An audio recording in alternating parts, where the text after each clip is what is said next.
cara buas negeri Cina perlakukan para maling uang rakyat di negaranya.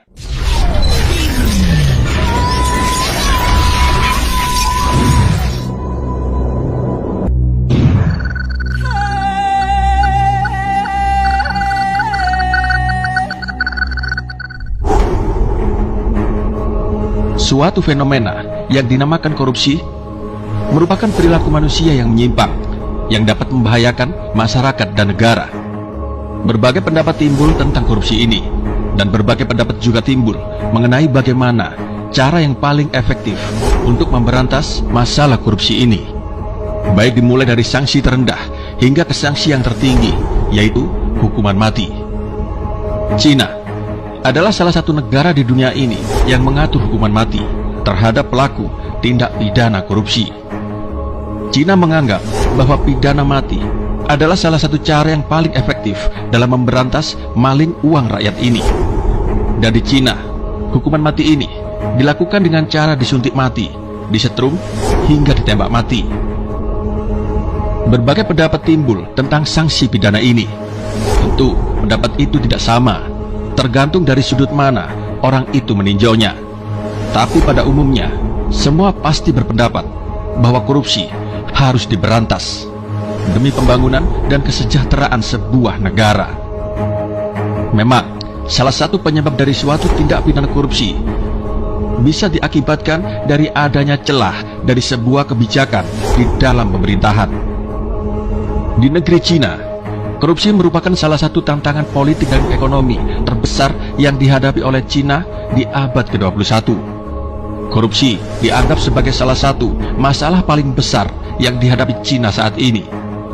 Karena di samping kerusakan ekonomi, sosial, dan politik yang ditimbulkannya, sifat distribusi tindak pidana korupsi itu juga sangat begitu luas.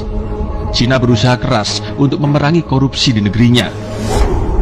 Hal itu dibuktikan dengan memberlakukan hukuman mati, yaitu sebuah hukuman paling berat yang dijatuhkan terhadap para koruptor. Menurut catatan, sejak dilancarkannya gerakan anti korupsi sampai tahun 2002, sudah ada 4.300 orang yang menjalani hukuman mati. Jumlah ini saja telah melebihi jumlah hukuman mati di 68 negara, yang menurut Amnesty International mencapai angka 3.246 orang. Dan yang paling menggemparkan dunia adalah bahwa hukuman mati ini juga diterapkan tidak hanya kepada pejabat-pejabat rendahan atau orang-orang biasa saja, tetapi juga kepada pejabat tinggi negara. Presiden Cina Xi Jinping juga telah berulang kali mengultimatum bahwa korupsi merupakan salah satu ancaman terbesar negaranya. Dan walau negeri tirai bambu ini banyak menuai kritikan dari berbagai kalangan, tapi langkah Cina ini sudah menghantarkan Cina menjadi salah satu negara dengan tingkat korupsi paling rendah di dunia. Dan karena kebijakan inilah, Cina akhirnya bisa menjadi salah satu negara terkaya di dunia. Berikut adalah 4 cara buas pemerintah Cina agar semua pejabatnya tidak melakukan tindakan korupsi. 1. Malas datang, jabatan akan melayang. Berbeda dengan tanah air, peraturan di negara komunis satu ini terbilang sangat ketat serta mengikat. Di Cina, kita akan jarang menemukan pejabat yang tertidur saat sidang. Di sana, tidak ada istilahnya pejabat melakukan korupsi waktu. Sebab, sampai ditemukan adanya kinerja yang menurun atau kedapatan bermalas-malasan, maka pemecatan bisa dengan mudah dilakukan. 2. Studi tour ke penjara bagi calon pejabat.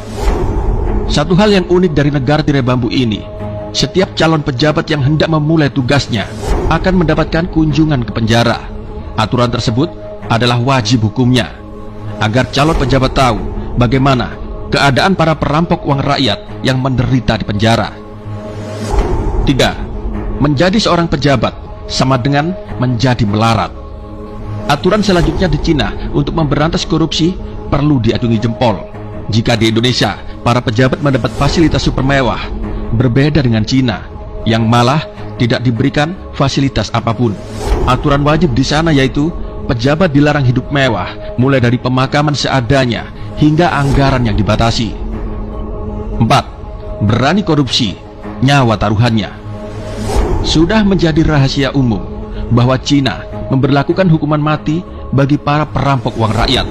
Meski sudah ada 3 aturan di atas, ternyata pejabat di sana masih juga belum jerah.